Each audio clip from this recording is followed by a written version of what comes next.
मुफ्ती सलमान अजहरी साहब को कोई भी तारीख नहीं दी है कोर्ट ने इस बार, तो फिर आगे को क्या मामला पेश आने वाला है। मेरे अजीज़ बने रहना, दुआ तो आप दिल की गहराई से उनके लिए कर ही रहे हैं, लेकिन अभी आगे क्या होने वाला है, क्या कुछ होगा, वो मैं आपको कुछ दिखाने के लिए जा रहा हूँ, कुछ बताने के लिए जा रहा हूँ। अगर आप हमारे चैनल पे पहली बार आए हो तो सब्सक्राइब करके बेल आइकन का बटन इसलिए दबा दें ताकि आने वाले अच्छे और सच्चे पैगाम आपको इंशाल्लाह यहाँ पर मिलते रहेंगे। देखिए, मुफ्ती सलमान अजहरी साहब को अब तक कितनी तारीखें मिली हैं, लेकिन अब आगे को कोई तारीख नहीं मिली है। एक वीडियो मैं आपको दिखाता हूँ, आप इस वीडियो को ध्यान से समझना, ध्यान से देखना। बेशक आज की वीडियो लंबी है, लेकिन इसमें मुफ्ती सलमान अजहरी साहब से रिलेटेड अभी आगे को क्या हो सकता है, क्या होने वाला है, इस वीडियो से आपको सब कुछ पता चल जाएगा। लेकिन दुआ दिल की गहराई से फिर भी आप करते रहना मेरे अजीज। क्या कहें, रोजाना दुआ के लिए तो हम आपसे कहते ही हैं। वीडियो में आगे बढ़ने से पहले एक छोटी सी रिक्वेस्ट आपसे मैं ये करता हूँ, एक हमारे बिहार के भाई हैं जो टी शर्ट का काम करते हैं, अभी आप उस पर इस्लामिक वर्ड चाहे ना लिखवाएं, कोई बात नहीं है, क्योंकि लोगों ने कमेंट किया कि उससे बेअदबी होगी, जबकि अदब करना तो हमारे हाथ में। अगर मैंने मान लीजिए यहाँ सामने लिखवा दिया अल्हम्दुलिल्लाह, उर्दू में लिखवा दिया ऐसा मान लीजिए, लेकिन उस टी शर्ट को मैं अपने हाथ से धोऊं, खुद ही उसको सही तरीके से सुखाऊं और खुद ही पहनूं, मतलब उसकी बेअदबी ना हो, इतना मुझे कोशिश करनी है। लेकिन चलिए, इस्लामिक वर्ड आपको अगर नहीं लिखवाने हैं तो आप एक काम कीजिए, अगर आपका कोई बिजनेस है, कोई शॉप है, तो आप टी शर्ट पर नाम देख रहे होंगे लिखा हुआ, इस तरीके से आप अपने घर बैठे टी शर्ट मंगवा सकते हैं। लेकिन इसमें एक बात है, पिछली बार हमने बताया था कि 349 रुपए में इंशाल्लाह ये आएगी, लेकिन इससे अलग ही भाई कह रहे हैं कि कोरियर चार्ज आपको देना पड़ेगा, क्योंकि इन भाई को पिछली बार मुनाफा बहुत ना के बराबर हुआ मेरे अजीज। और आप समझ सकते हैं, किसी बंदे को कोई तिजारत कर रहा है, कोई बिजनेस कर रहा है, उसको अगर तो ज़्यादा भी ना तो इतना तो बचना चाहिए कि उसकी गुजर बसर सही चलती रहे। तो इन्होंने बताया मुझसे, तो 349 रुपये का इसका रेट है, लेकिन कोरियर चार्ज आपको देना पड़ेगा। आप कुछ भी नाम लिखवा कर अपने घर बैठे मंगवा सकते हैं। इस नंबर पर कॉल करें या इनको व्हाट्सअप करें और अपना ऑर्डर बुक करा दें, जो भी आपको अपने टी शर्ट पर नाम लिखवाना है, ठीक है इंशाल्लाह। अब बात करते हैं मुफ्ती सलमान अजहरी साहब की। चलिए, मैं आपको एक वीडियो दिखाता हूँ, उसके बाद में इस्लामिक सवाल भी करेंगे, कुछ माँ बहनों के नाम भी लेंगे, कुछ भाइयों के नाम लेंगे आखिर में। तो इंशाल्लाह ताला जो कलाम की फरमाइशें करते हैं रोजाना वीडियो को देखते हैं। फिलहाल मुफ्ती सलमान अजहरी का पूरा मामला क्या रहा है इसमें आप देख लीजिए, उसके बाद में इंशाल्लाह आपको कलाम भी सुनाएंगे। आज का कलाम बड़ा प्यारा कलाम है, इंशाल्लाह आपका ईमान वाकई ताज़ा हो जाएगा इंशाल्लाह। और जो हमने आपसे परसों इस्लामिक सवाल किया था कि वो कौन सी सूरत है जो हर फ़र्ज़ नमाज में पढ़ी जाती है, उसका जवाब देंगे इंशाल्लाह। और आज का सवाल अगर आपने सुन लिया, उसका जवाब देने की कोशिश कर ली, तो आपको काफ़ी फ़ायदा मिलेगा मेरे अजीज़। पहले मुफ्ती साहब से रिलेटेड इस खबर को सुन लीजिए, आइए देखते हैं। दोस्तों, आप तमाम लोग जानते हैं कि मुफ्ती सलमान अजहरी साहब के मामले में, यानी कि गुजरात हाई कोर्ट में 29 तारीख को उनके मामले में आखिरी सुनवाई थी जी। मुफ्ती सलमान अजहरी को रिहाई नहीं मिली। तमाम उम्मीदों की जो किरण थी वो बुझती हुई दिखाई दी और ऐसा लगा कि शायद अब मुफ्ती सलमान अजहरी के लिए कोई रास्ता नहीं बचा है। अल्लाह। आखिरकार कल क्या हुआ, कोर्ट ने मुफ्ती सलमान अजहरी को रिहाई क्यों नहीं दी? पिछले लगभग 6 महीने से ज्यादा अरसे से मुफ्ती सलमान अजहरी जेल में हैं। लगातार जो कहा जा सकता है वो कोर्ट का दरवाजा खटखटा रहे हैं। अलग अलग तरीके से उन्होंने अपनी रिहाई के लिए तमाम कोशिशें की, लेकिन इसके बावजूद कल सीधे तौर पर जस्टिस इलेश वोहरा ने उनके एप्लीकेशन को खारिज कर दिया। उन्होंने जो अर्जी लगाई थी उसे रिजेक्ट कर दिया। सवाल यह है कि आखिरकार ये सब क्यों हुआ, आगे क्या होगा? मुफ्ती सलमान अजहरी साहब का केस, जो कि एक साफ सुथरा केस दिखाई दे रहा था, उसमें ऐसी क्या बारीकी दिखाई देती है, ऐसा क्या पेच है जिसकी वजह से उन्हें रिहाई नहीं मिल पाई? डिटेल में मैं आपको यहाँ पर इतना समझाना चाहता हूँ। देखिए, इनकी वीडियो तो ही बहुत लंबी है मेरे भाई की, कामरान भाई की। मैं आपको यहाँ पर मुख्तसर अंदाज में सिर्फ मैं आपको जो बता रहा हूँ, आप उस बात को सुने। खारिज क्यों कर दिया इन लोगों ने? 33 एक पेज है, मैं आपको व्हाट्सएप पर मेरे पास भेजा मेरे भाई ने गुजरात से ही, आप देख सकते हैं। ये PDF मैं आपको दिखा रहा हूँ, 33 पेज हैं इसमें, और इसमें सब कुछ इंग्लिश में लिखा हुआ है। इसका मुख्तसर अंदाज में मैं आपको सिर्फ 2 लाइनों में बात ख़त्म कर रहा हूँ। कोर्ट ने मुफ्ती सलमान अजहरी साहब का जो केस, ये मतलब मामला था, खारिज कर दिया है, डिसमिस कर दिया है। इससे आगे को क्या होना है, क्या होना बाकी रह गया है, अगर होगा तो भाई ने बताया कि 6 महीने हो चुके हैं तकरीबन मुफ्ती सलमान अजहरी साहब को। अभी 6 महीने उनको और जेल में रहना पड़ सकता है अगर पासा नहीं हटाई है उन लोगों ने। 2 लाइनें मुख्तसर अंदाज में मैं आपको ये बताना चाहता हूँ कि डिसमिस केस कर दिया है मुफ्ती सलमान अजहरी साहब का, या तो 6 महीने उनको अभी और जेल में रहना पड़ेगा। ये बात बताते हुए मेरा बड़ा दिल अंदर से बस मैं ही जानता हूँ या अल्लाह जानता, आप लोग समझ गए होंगे, खैर बहरहाल। लेकिन 6 महीने या अल्लाह ना रहना पड़े उनको मौला, पहले ही तो उनको रिहाई दे दे मौला, क्योंकि इन्होंने डिसमिस कर दिया। कुछ लोग कह रहे सुप्रीम कोर्ट में जाएंगे, तो हो सकता है भाई सुप्रीम कोर्ट का भी मैं कुछ नहीं कह सकता, लेकिन हाँ जो लोग पार्लियामेंट के हमारे जो मुस्लिम सांसद हैं उन तक लेटर लिखने की कोशिश कर रहे हैं, उन तक पहुँचाने की कोशिश कर रहे हैं, हमने भी कोशिश की है, तो उस पर अभी हम भी और कोशिश करेंगे इंशाल्लाह। मुफ्ती साहब से रिलेटेड जो लोग जानना चाहते हैं मैं उनको बता देता हूँ। लोग परेशान रहते हैं कि कोई अपडेट नहीं आती है मुफ्ती साहब की कि क्या रहा क्या नहीं रहा। फिलहाल दुआ करते रहिए, दुआओं से तकदीर बदलती है इंशाल्लाह। एक दिन ज़रूर, हर मुश्किल के बाद आसानी है, तो इंशाल्लाह मुश्किल है, अभी इंशाल्लाह आसानी भी होगी। और अल्लाह की बेहतरी है इसमें, पता नहीं अल्लाह की कौन सी बेहतरी है कि वो जेल के अंदर हैं और वहाँ भी दीन का काम को अंजाम दे रहे हैं माशाल्लाह। परसों सवाल ये था, कल सवाल नहीं किया था क्योंकि हम कल बरेली शरीफ गए थे, आप लोगों ने लाइव में देखा माशाल्लाह, बहुत बहुत शुक्रिया आप सबका। तो कल का सवाल नहीं था, परसों का सवाल ये था कि हर फ़र्ज़ नमाज के बाद में वो कौन सी सूरत है जो हम पढ़ते हैं नमाज के अंदर, हर रकात में पढ़ी जाती है वो, तो वो सूरह फातिहा बताया माशाल्लाह आप सभी भाइयों ने, सभी बहनों ने। हर रकात में सना नहीं पढ़ी जाती, अल्हम्द यानी कि सुबहानक अल्लाहुम्मा। सूरह फातिहा ऐसी एक सूरत है माशाल्लाह जो हर रकात में पढ़ी जाती है।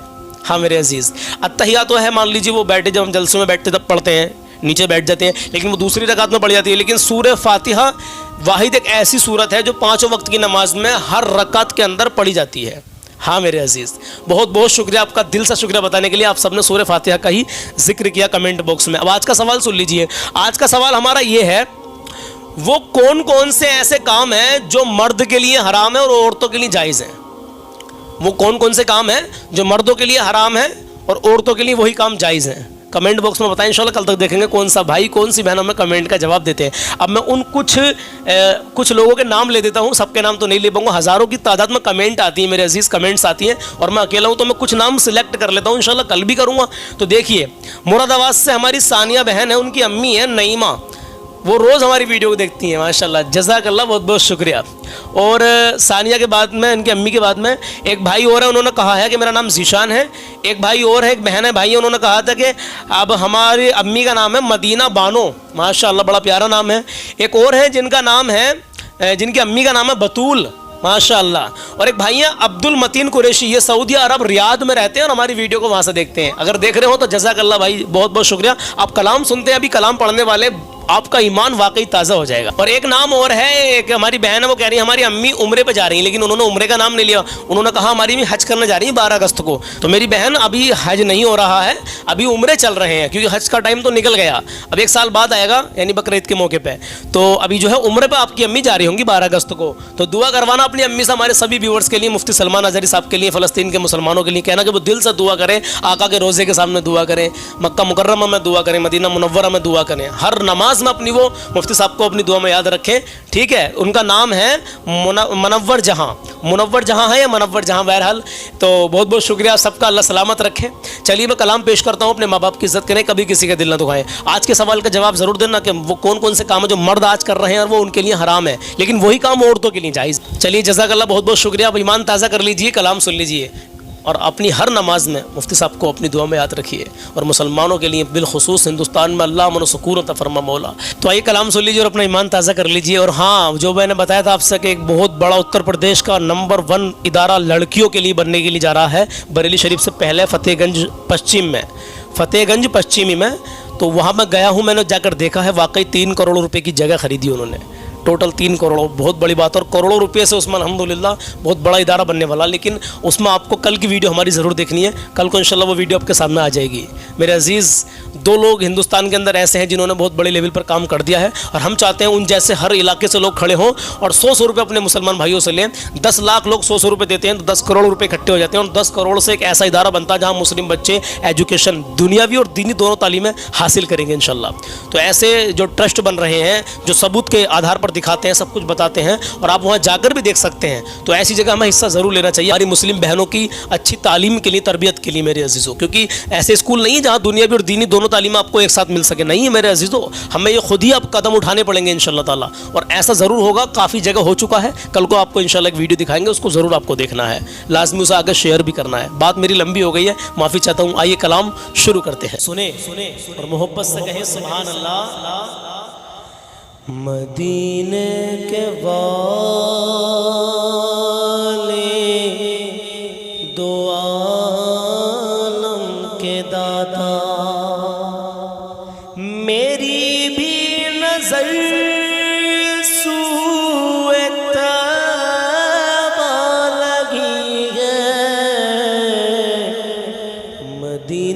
के वाले दो आलम के दाता, मेरी भी नजर सूए काबा लगी है। मैं मोहताज हूँ एक निगाह करम का, मैं मोहताज हूँ एक निगाह करम का। तुम्हारे करम पर मेरी जिंदगी है। मदीने के वाले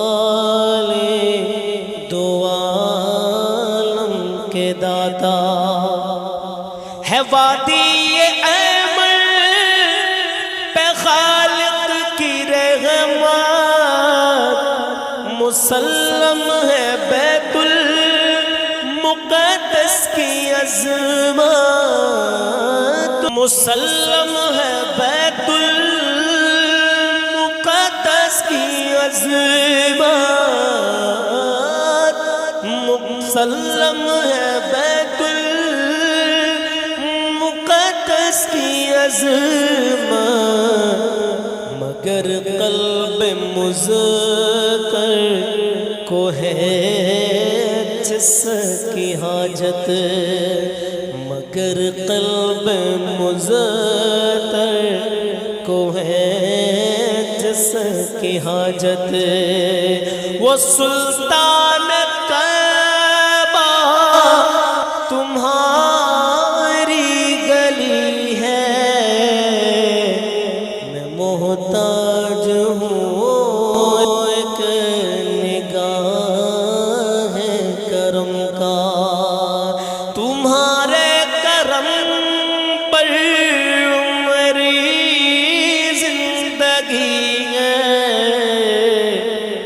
मदीने के वाले दो आलम के दाता, यहाँ रह के जीना है मरने से बदतर, वहाँ जाके जीने वहाँ जाके मरना है जीने से बेहतर, वहाँ जाके मरना है जीने से बेहतर। यस्सर जो हो उनके कदमों में रहकर, वही जिंदगी असल में जिंदगी है। वही जिंदगी असल में जिंदगी है।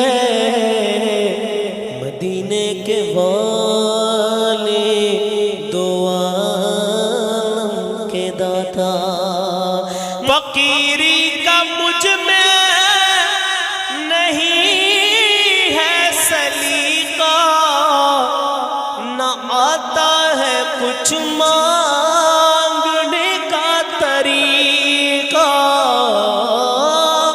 न आता है कुछ मांगने का तरीका। तो जो तुझसे न मांगो तो फिर कैसे मांगो। तुम्हारे करम पर मेरी जिंदगी है। मदीने के वाले दो आलम के दाता, बना ले जिसे महबूबे दावर, तो बिगड़ी भी बन जाए उसकी सिकंदर, तो बिगड़ी भी बन जाए उसकी सिकंदर। निगाहे करम की पड़ जाए जिस पर, समझ लो कि खोटी भी उसकी खरी है। मतलब निगाहे करम आका की जिस पे पड़ जाए उसकी तो खोटी भी खरी है, उसकी खोटी भी खरी बात है। अल्हम्दुलिल्लाह। सुनिए बना ले जिसे अपना महबूबे दावर, तो बिगड़ी भी बन जाए उसकी सिकंदर। निगाहे करम निगाहे करम जिस पे पड़ जाए उनकी, तो उसकी तो खोटी भी समझो खरी है।